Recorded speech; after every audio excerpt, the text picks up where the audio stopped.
तुम सोचते हो कि तुम जाग रहे हो? यही तुम्हारी सबसे बड़ी भ्रांति है। आंखें खुली होने का मतलब जागना नहीं होता। तुम सड़कों पर चल रहे हो, दफ्तर जा रहे हो, धन कमा रहे हो, परिवार बसा रहे हो और तुम्हें लगता है कि तुम होश में हो। नहीं, तुम एक गहरी नींद में हो। तुम एक सपना देख रहे हो। और मजे की बात यह है कि तुम्हारे सपने में पूरी भीड़ तुम्हारे साथ शामिल है। जब पूरी भीड़ सो रही हो तो नींद एक सामान्य बात मालूम पड़ती है। जब सब बीमार हों तो बीमारी ही स्वास्थ्य मालूम पड़ने लगती है। गौर से देखना, तुम्हारी पीड़ा, तुम्हारा दुख, तुम्हारी चिंताएं, ये सब इस बात का प्रमाण है कि तुम सो रहे हो। क्योंकि जो जाग जाता है उसके जीवन से दुख ऐसे विदा हो जाता है जैसे सुबह होते ही रात का अंधेरा। लेकिन तुम जागना नहीं चाहते। नींद में एक सुविधा है। नींद में तुम्हें अपने आप का सामना नहीं करना पड़ता। नींद में तुमने जो अपना एक झूठा चेहरा बना रखा है, तुम्हारा अहंकार, तुम्हारा नाम, तुम्हारी प्रतिष्ठा, वो सुरक्षित रहता है। जागने का अर्थ है उस झूठे चेहरे का टूट जाना, और तुम उससे डरते हो। आज मैं तुमसे उसी नींद को तोड़ने की बात करना चाहता हूं। मैं तुम्हें सांत्वना देने नहीं आया हूं। समाज में, मंदिरों में, मस्जिदों में जो लोग बैठे हैं वे तुम्हें सांत्वना दे रहे हैं। वे तुम्हें थपकियां देकर सुला रहे हैं। वे कहते हैं राम राम जपो, सब ठीक हो जाएगा। मैं तुमसे कहता हूं कुछ ठीक नहीं होगा। जब तक तुम भीतर से नहीं बदलोगे, तुम्हारे राम राम जपने से सिर्फ तुम्हारे होंठ थकेंगे। तुम्हारी चेतना का कोई रूपांतरण नहीं होगा। मैं तुम्हें सांत्वना नहीं, मैं तुम्हें झकझोरने आया हूं। मैं तुम्हारी नींद में खलल डालने आया हूं। जरा सोचो, तुमने अब तक जो भी जीवन जिया है, क्या वो तुम्हारा अपना है? नहीं। तुम्हारा धर्म तुम्हारा नहीं है। तुम्हें तुम्हारे माता पिता ने दिया है। तुम्हारी राजनीति तुम्हारी नहीं है, समाज ने तुम्हें सिखाई है। तुम्हारे विचार तुम्हारे नहीं हैं, वे किताबें पढ़कर उधार लिए गए हैं। तुम्हारे पास अपना क्या है? तुम एक सेकंड हैंड इंसान बन गए हो, और जो व्यक्ति सेकंड हैंड है वो कभी परमात्मा का अनुभव नहीं कर सकता। परमात्मा को जानने के लिए एकदम फ्रेश, एकदम नूतन होना पड़ता है। बच्चों जैसी मासूमियत चाहिए। समाज ने तुम्हें जन्म से ही भ्रष्ट करना शुरू कर दिया था। समाज तुम्हें एक व्यक्ति नहीं बनने देना चाहता। समाज तुम्हें एक मशीन का पुर्जा बनाना चाहता है, क्योंकि मशीन का पुर्जा विद्रोह नहीं करता, वो चुपचाप आज्ञा मानता है। अगर तुम जाग गए तो तुम एक खतरनाक इंसान हो जाओगे। जागा हुआ आदमी कभी गुलाम नहीं बन सकता। जागा हुआ आदमी किसी झूठे नेता के सामने सिर नहीं झुकाएगा। जागा हुआ आदमी किसी पाखंडी पुरोहित के चरणों में नहीं गिरेगा। इसीलिए समाज की पूरी व्यवस्था तुम्हें सुलाए रखने के लिए है। तुम्हारी शिक्षा, तुम्हारी मोरालिटी, तुम्हारी नैतिकता, ये सब तुम्हें एक सुंदर पिंजरे में कैद करने का उपाय है, और तुम उस पिंजरे को अपना घर समझ बैठे हो। तुमने पिंजरे की तीलियों पर सोने का पानी चढ़ा दिया है, और तुम सोचते हो कि तुम आज़ाद हो। मुझे एक कहानी याद आती है। मुल्ला नसरुद्दीन एक रात अपने घर के बाहर सड़क की बत्ती के नीचे कुछ खोज रहा था। वो घुटनों के बल बैठा था, पसीने से लथपथ था। पड़ोसियों ने देखा कि नसरुद्दीन कुछ ढूंढ रहा है। वे भी दयालु थे, आ गए मदद करने। उन्होंने पूछा, नसरुद्दीन क्या खो गया है? नसरुद्दीन ने कहा, मेरे घर की चाबी खो गई है। अब पूरे पड़ोसी मिलकर सड़क की बत्ती के नीचे चाबी खोजने लगे। घंटों बीत गए, आधी रात हो गई, चाबी का कहीं कोई पता नहीं। तभी एक समझदार आदमी वहां से गुजरा। उसने पूछा, नसरुद्दीन जरा ठीक ठीक याद करके बताओ कि चाबी गिरी कहाँ थी? नसरुद्दीन ने मासूमियत से कहा, चाबी चाबी तो घर के भीतर अंधेरे कमरे में गिरी है। पड़ोसी अपना सिर पीट लिए। उन्होंने कहा, पागल हो गए हो तुम? जब चाबी घर के भीतर अंधेरे में गिरी है तो तुम उसे यहां बाहर सड़क पर बत्ती के नीचे क्यों खोज रहे हो? नसरुद्दीन ने जो जवाब दिया उसे गौर से सुनना। नसरुद्दीन ने कहा, तुम लोग पागल हो। घर के भीतर घुप अंधेरा है, वहां कैसे खोजूंगा? यहां सड़क पर रोशनी है, इसीलिए यहां खोज रहा हूं। तुम हंस रहे हो? तुम नसरुद्दीन पर मत हंसना। ये नसरुद्दीन की कहानी नहीं है, ये तुम्हारी कहानी है। तुम्हारी आनंद की चाबी, तुम्हारी शांति की चाबी तुम्हारे भीतर खोई है, तुम्हारे अंतर्मन के अंधेरे में खोई है। और तुम उसे कहाँ खोज रहे हो? तुम उसे बाहर खोज रहे हो। तुम उसे धन में खोज रहे हो, तुम उसे पद में खोज रहे हो, चरम आनंद की तलाश में। तुम उसे एक स्त्री के शरीर में या एक पुरुष की देह में खोज रहे हो। तुम बाहर इसलिए खोज रहे हो क्योंकि बाहर इंद्रियों की रोशनी है, बाहर आंखें देख सकती हैं, हाथ छू सकते हैं। भीतर जाने में डर लगता है, भीतर अंधेरा है। आंखें बंद करते ही विचारों का एक शोरगुल सुनाई देता है। तुम घबरा जाते हो और फिर बाहर की तरफ भागते हो। लेकिन याद रखना, तुम जन्मों जन्मों तक बाहर खोजते रहो, वो चाबी तुम्हें नहीं मिलेगी, क्योंकि वो वहां गिरी ही नहीं है जहां तुम उसे खोज रहे हो। सुख कोई ऐसी वस्तु नहीं है जिसे तुम बाजार से खरीद सको। आनंद कोई ऐसी चीज नहीं है जो कोई दूसरा तुम्हें दे सके। आनंद तुम्हारा स्वभाव है, वो तुम्हारी अपनी सत्ता है। और तुमने बाहर क्या खोजा है? तुमने प्रेम खोजा। लेकिन जिसे तुम प्रेम कहते हो वो प्रेम है ही नहीं, वो केवल तुम्हारी जरूरत है, तुम्हारी वासना है। दो भिखारी जब आपस में मिलते हैं तो दोनों सोचते हैं कि दूसरा उन्हें कुछ दे देगा। पति सोचता है पत्नी सुख देगी, पत्नी सोचती है पति सुख देगा। दोनों के पास सुख नहीं है, दोनों भीतर से खाली हैं और दोनों एक दूसरे से मांग रहे हैं। दो भिखारियों के मिलन से सिर्फ दुख पैदा होता है, सम्राटों का जन्म नहीं होता। असली प्रेम तब पैदा होता है जब तुम अपने भीतर इतने आनंदित हो, इतने पूर्ण हो कि तुम्हें दूसरे की कोई जरूरत नहीं रह जाती। प्रेम कोई नीड नहीं है, प्रेम तो एक शेयरिंग है।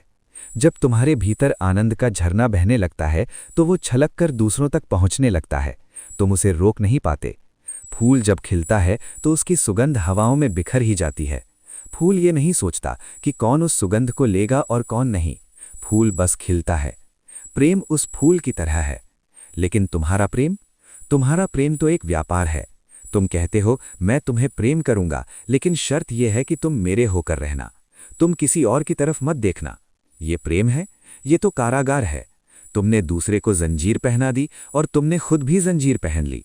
जहां अधिकार है वहां प्रेम नहीं हो सकता, और जहां प्रेम है वहां कैसी शर्त, वहां कैसी मांग। प्रेम तो मुक्ति देता है, प्रेम दूसरे को आजाद करता है। अगर तुम सच में किसी से प्रेम करते हो तो तुम चाहोगे कि वो अपनी पूर्णता को उपलब्ध हो, चाहे वो तुम्हारे साथ हो या किसी और के साथ। पर ऐसा प्रेम तभी फलित होता है जब भीतर का अहंकार मिट जाए। ये अहंकार क्या है? मैं हूं, बस इसी धारणा का नाम अहंकार है। तुम कभी एकांत में बैठना, आंखें बंद करना और खुद से पूछना, मैं कौन हूं? तुम्हारे भीतर से जवाब आएंगे। मैं एक डॉक्टर हूं, मैं एक इंजीनियर हूं, मैं हिंदू हूं, मैं मुसलमान हूं, मैं फलां का बेटा हूं, मैं फलां का पति हूं। ये सब जवाब झूठे हैं। ये सब लेबल हैं जो समाज ने तुम्हारे माथे पर चिपका दिए हैं। जब तुम पैदा हुए थे तब तुम हिंदू थे या मुसलमान? तब तुम डॉक्टर थे या क्लर्क? तुम बस एक शुद्ध चेतना थे, एक खाली कोरा कागज। अहंकार उस कूड़े का नाम है जो तुमने दूसरों से इकट्ठा कर लिया है, और अब तुम उस कूड़े के ढेर पर बैठकर खुद को राजा समझ रहे हो। अहंकार मन का ही खेल है। और मन क्या है? मन केवल अतीत और भविष्य का जोड़ है।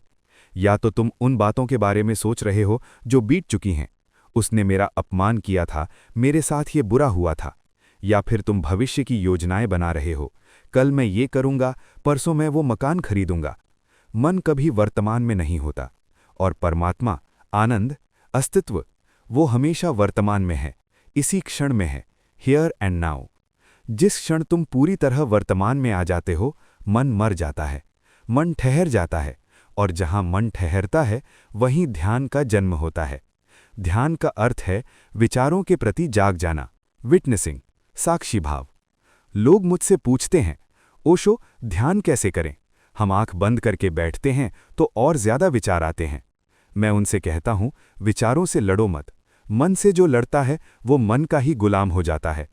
तुम विचारों को रोक नहीं सकते, तुम बस किनारे पर खड़े होकर उन्हें बहते हुए देखो।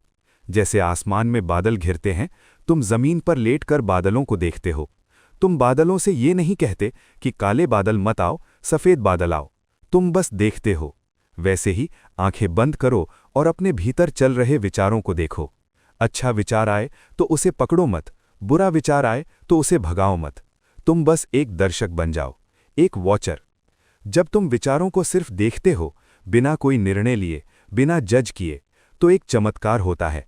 तुम पाते हो कि विचार धीरे धीरे कम होने लगे हैं, उनके बीच का फासला बढ़ने लगा है। एक विचार गया, दूसरा अभी नहीं आया, बीच में एक खालीपन आता है, एक गैप। उसी गैप में, उसी शून्यता में तुम्हें पहली बार अपने होने का एहसास होता है। तुम्हें पहली बार पता चलता है कि तुम मन नहीं हो, तुम शरीर नहीं हो, तुम वो देखने वाली चेतना हो, तुम दृष्टा हो। और जिस दिन ये अनुभव गहरा हो जाता है उस दिन मृत्यु का भय हमेशा के लिए मिट जाता है। लोग मृत्यु से क्यों डरते हैं? क्योंकि उन्होंने जीवन को जाना ही नहीं। जिन्होंने जीवन को पूरी तरह जिया है, जो वर्तमान के एक एक पल को पी गए हैं, वे मृत्यु का स्वागत करते हैं। वे मृत्यु को एक मेहमान की तरह गले लगाते हैं, क्योंकि वे जानते हैं कि जो जन्मता है वो शरीर है और जो मरता है वो शरीर है। मैं तो वो हूं जो न कभी जन्मा था और न कभी मर सकता है। एक बहुत प्यारी घटना है। महान सूफी फकीर हुआ बायजीद बिस्तामी। बायजीद के जीवन का अंतिम क्षण था। वो मृत्युशैया पर लेटा था। उसके शिष्य चारों तरफ बैठे रो रहे थे। बायजीद अचानक जोर जोर से हंसने लगा। शिष्यों ने पूछा, आप हंस रहे हैं? मौत सामने खड़ी है और आप हंस रहे हैं। बायजीद ने अपनी आंखें खोलीं और कहा, मैं इसलिए हंस रहा हूं क्योंकि मौत मुझे खोजने आई है और मैं यहां हूं ही नहीं। मैं तो कब का मिट चुका हूं। मौत उसे मार सकती है जिसके भीतर मैं बचा हो। मेरे भीतर तो सिर्फ परमात्मा बचा है। अब मौत किसे मारेगी? मौत खुद हार गई है मेरे सामने। ये है धर्म। धर्म कोई मंदिर में जाकर घंटी बजाना नहीं है। धर्म किसी किताब को रट लेना नहीं है। धर्म है अपने भीतर के उस मैं को विदा कर देना, शून्य हो जाना। मैं तुम्हें उसी शून्यता की तरफ बुला रहा हूं। छोड़ो इन व्यर्थ की दौड़ों को, छोड़ो इस दुनिया की महत्वाकांक्षाओं को। क्या पालोगे तुम? सिकंदर भी जब मरा था तो उसके हाथ कब्र से बाहर लटके हुए थे। उसने अपने वजीरों से कहा था कि मेरे हाथ कफन के बाहर रखना, ताकि दुनिया देख सके कि जो सिकंदर पूरी दुनिया को जीतने निकला था वो भी खाली हाथ जा रहा है। तुम भी खाली हाथ जाओगे। तुम्हारे बैंक बैलेंस, तुम्हारे मकान, तुम्हारी डिग्रियां सब यहीं धरे रह जाएंगे। तुम्हारे साथ सिर्फ एक ही चीज जाएगी, तुम्हारी अवेयरनेस, तुम्हारी होश, तुम्हारी जागरूकता। अगर तुमने इस जीवन में ध्यान कमाया है, अगर तुमने शून्यता को चखा है, तो मृत्यु तुम्हारे लिए एक उत्सव बन जाएगी। तो जागो, अब बहुत सो लिए। जन्मों जन्मों की नींद है तुम्हारी, इसे अब टूटने दो। आज से, अभी से जो भी करो होश पूर्वक करो। सड़क पर चलो तो ऐसे चलो मानो कोई सम्राट चल रहा हो, पूरी जागरूकता के साथ। एक एक कदम में होश हो। भोजन करो तो ऐसे करो कि चबाना ही ध्यान बन जाए। भोजन का स्वाद, उसका रस, तुम पूरी तरह उसी पल में मौजूद रहो।